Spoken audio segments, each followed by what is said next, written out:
こんにちは。わびチャンネルナビゲーター森前です。今日は皆さんと一緒に悩もうと思って一つのテーマを決めてお伝えします。視聴者の皆様から水石の産地についての問い合わせをいただくところがあります。先日も長くうちのネットサービスの中でお求めいただいている方から、昔こんな本にこの産地で石が出ているけど、その後に求めた時にこの産地になっている。どのようなことかというお問い合わせをいただきました。私はどのようにその愛好家の方に伝えればいいか悩みました。結局は愛石家の声を尊重した形のお答えをしましたが、果たしてそれで本当に正しかったのか、石の産地とは何なのかを自分なりにもう一度問いただしてみました。結局結論は出ません。それでも一つ今日はその皆さんにどこが産地の特徴なのか、どこが難しいことなのか、一つ紐解いてみたいと思います。お楽しみください。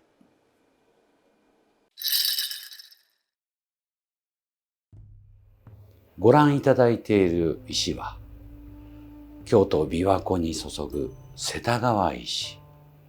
その中でも梨地石という細やかなきらめくような地肌を見せる日本の水石の代表的な一つです。穏やかな山姿、ふくよかなその山陽に浮かぶ石肌は、まるで月明かりに照らされるような美しさを見せています。世田川梨地、日本の水石の代表の一つといえるこの石。それでも世田川には他にも様々な石がある。難しいものですが、各産地を代表する石というものの特徴というものもあります。水石の産地、北は北海道、南は九州まで様々な産地はあります。一つ面白いものをご覧に入れます。水石の代表的な産地である、また文化の中心でもある京都。その京都には貴船石という大変質の良い石があります。ここにご覧いただいている貴船石。さて皆さん、この中で一つだけ本物の貴船石があります。お分かりになりますでしょうか。この中央にある少し紅紫を帯びて、そこに石英質をある、石の姿も含めてですが、これが俗に言う紫貴船というもののきちんとしたものです。これは違うのと見ますが、これも薄紅の石肌、そこに石英の滝。よく展示会でも貴船石と飾られる時がありますが、厳密には静岡の安倍川石です。同じく貴船石のような、まるでブロックを固めたような石質を持ちながら石英質を帯びるこの石。これも展示会などで時折貴船石と題されて飾られますが、これは日本中部に流れる奈良井川の石です。日本という国は島国で、南北東西ほとんどが山々を中心にあります。いろいろな産地はありますが、火山の多い島国として類似した石がたくさん産出されます。本当に微妙に違うところがありますが、この3つを見てわかるように、産地というものは難しいもので、川から拾った人しか本当の産地はわからないよという個人の名言もあります。それでもその土地に根付いた探跡をなさる愛好家の方々からすれば、微妙にここが違うんだというのがあるですが、これが全国となると最大公約数で伝えるしかない場合があることをご理解ください。はじめにご紹介させていただいたこの世田川梨地の名石、愛おしくなるような石肌ですが、この産地が分かりづらいというところの逆説をお伝えしましょう。この赤い字で書いたこの箱、大阪に住する古老大家曽我山人、ご本名本山先生の旧造品です。関西は関東よりもさらに産地などには大変厳しいものが愛好会にもあります。その本山先生の箱書きで残されているように、この中央の白い中に黒い線のある黄昏と銘が付けられた石は、箱書きによればなんと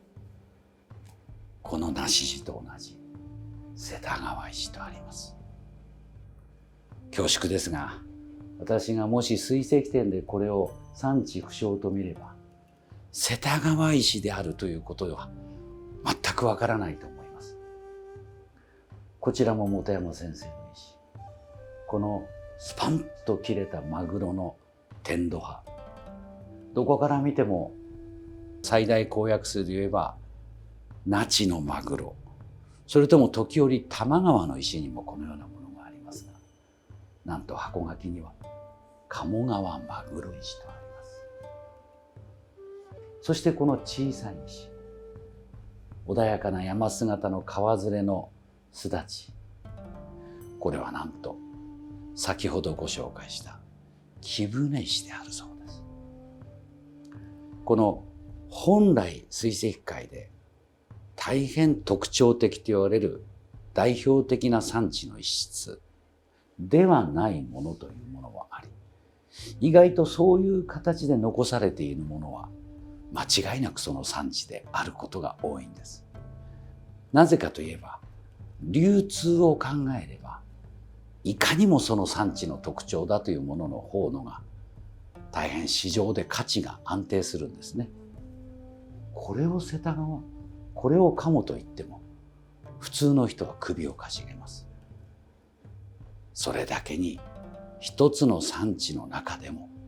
石は千間万家にその石質が産出されます。これが日本という大きな島国となれば、なおさらその幅は広いということをご理解ください。ここにある石、とても産地の判断の難しい石、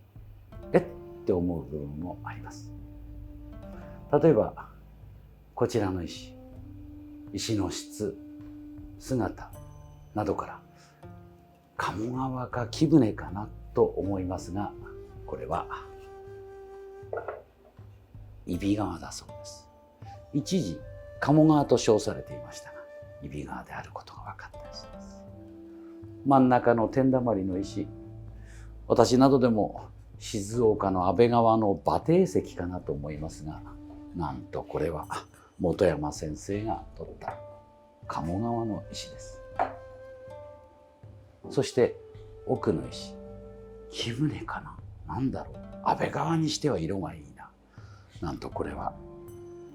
水石の産地の筆頭と言われる鴨川です。そしてこの遠山の素晴らしい薄造りの石、なんとこ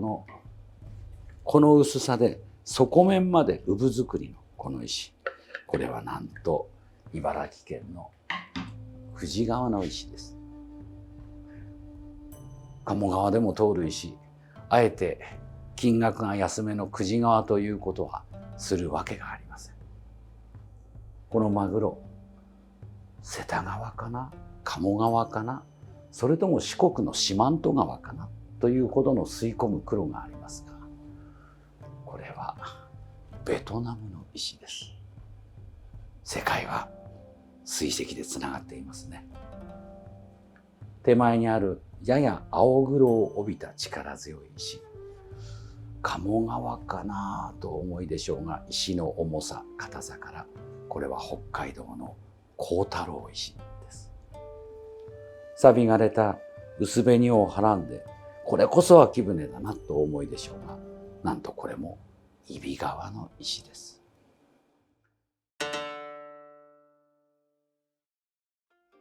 石の産地の難しさ、これはもう永遠の課題だと思いますが、ここにあります日本地図、これは全部日本の各地で採れる水石の産地を謳っています。今ここに記されているもので136の産地、厳密には200を超える産地が探石されていると言われます。その中でも私たち、例えば日本水石協会の展示会、各地の有名な水石展などで飾られやすい産地は、このオレンジで示した約50の産地となります。やっぱりその50の産地がすごく多いのとお思いでしょうけど、もちろんそれは代表的な種類ですが、意外と真実は違うのではないかと思います。つまりカムイコタンという北にある産地、北海道を代表する大変素晴らしいものですが、そのそばには空知川、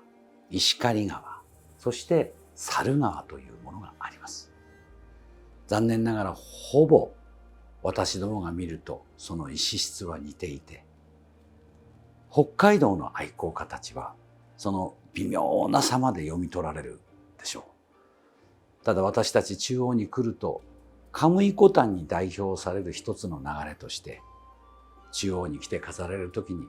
産地がわからない時、やはりカムイコタンではないかというふうに称されてしまう場合が多いです。新潟を中心にする日本アルプスから越後の地方、代表的な石には八海山という鴨川にも匹敵する石質を持つものがあります。ただこの周りには只見川、千見川、稲川、そこに出品されたものにそう書いてあればなるほどなと思いますが、さて並べてみたときにはやはりその代表格である八海山石と選別されてしまう場合が多いです。結局はさっきも申し上げたように、石はその場所、その川、山で手に取った人しか真実はわからないという先輩の教えはまさにその通りだと思います。私たちはなるべくその特徴をつかんで、その特徴に似合うものを皆さんにお伝えするんですが、例えばここに茶褐色の山があります。京都の北部で採れる鞍馬石は庭の石にも使われる古い歴史にもありますが、このように日本人の郷愁を誘う石の質と色をしています。茶色いんだよね、ちょっとザラザラしてるよね、基本はそうかもしれませんが、それだけではありません。このもっときめの細かい茶が薄がかった、これも鞍馬石です。私たちの中では代別して、時には姫鞍馬、つまりきめの細かい鞍馬石と呼ぶ時もあります。これも鞍馬石。そして今度は一段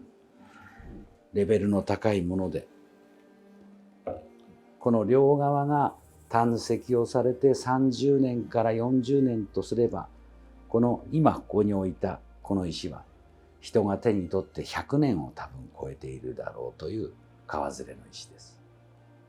それほど茶色くはありませんが、これも紛れもない鞍馬石です。多分この両側にもいろいろ並ぶほど一つの産地には微妙な差があっています。それを思えば、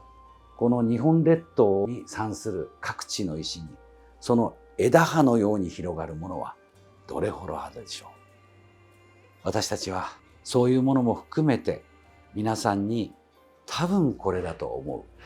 そうお伝えすることが今の現実です。ただ将来のことを考えれば、どこかで水石協会のようなところが石の産地登録と写真登録をデータベースにしていく必要もあるかもしれません。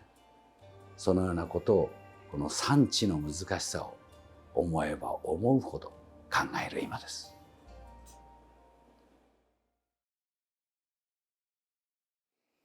今日は皆さんに水石の産地の難しさをお伝えしたかと思います。産地はとても難しいものですが、自分で探石をしたり楽しむことの幅の広さはとても楽しいものです。もっともっと水石の産地に対しての吟味、これからの遺産としての残し方は考えるものがあります。今日はこんなことをお伝えしました。わびチャンネルは皆さんにお伝えする正確なお話、それと私自身がこれは困ったなと悩んでいる中でのご提案、いろいろなものを皆様に提供します。ぜひチャンネル登録をしてお楽しみいただけるとありがたいです。本日もご視聴ありがとうございました。